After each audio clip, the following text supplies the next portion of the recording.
भारत ने एक साथ 3 युद्धपोतों को कमीशन किया है। आईएनएस वाक्षीर, आईएनएस सूरत और आईएनएस नीलगिरी। भारत का 95% व्यापार हिंद महासागर क्षेत्र से होकर गुजरता है और यहाँ चीनी नौसेना की बढ़ती मौजूदगी ने भारत के लिए चुनौतियां बढ़ाई हैं।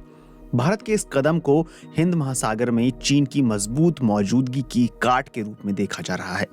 लेकिन सवाल ये खड़ा होता है कि भारत हिंद महासागर में चीन की नेवी का मुकाबला करने में कितना कामयाब होगा।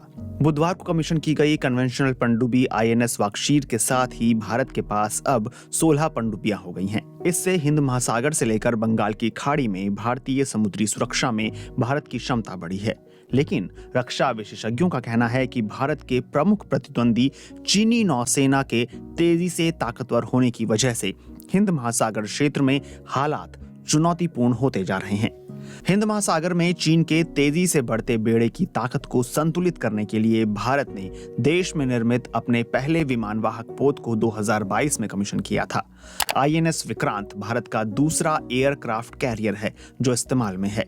पहला एयरक्राफ्ट कैरियर सोवियत युग का आईएनएस विक्रमादित्य है, जिसे 2004 में रूस से खरीदा गया था। भारत के पास कुल 16 पनडुब्बियों में से 6 आधुनिक हैं, जबकि 10 पनडुब्बियां 29 से 34 साल पुरानी हैं। इनमें से 2 या 3 रिटायर होने की कगार पर हैं।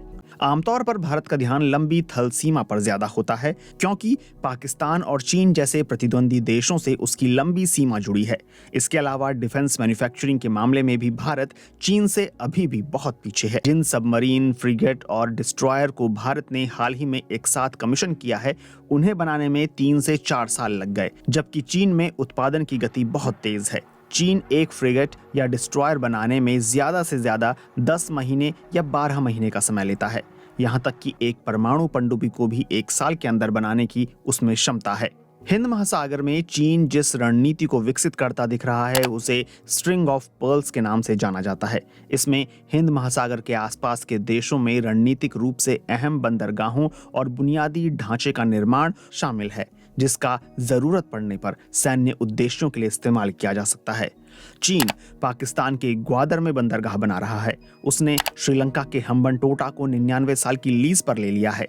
म्यांमार के कोको द्वीप पर भी चीनी नौसेना की गतिविधियां हैं।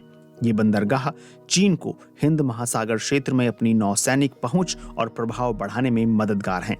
वहीं समाचार एजेंसी एपी के मुताबिक भारत का 95% समुद्री व्यापार हिंद महासागर के रास्ते होता है, जबकि पूरब से पश्चिम और पश्चिम से पूरब को होने वाला दुनिया का 70% समुद्री व्यापार भी इस क्षेत्र से होकर गुजरता है।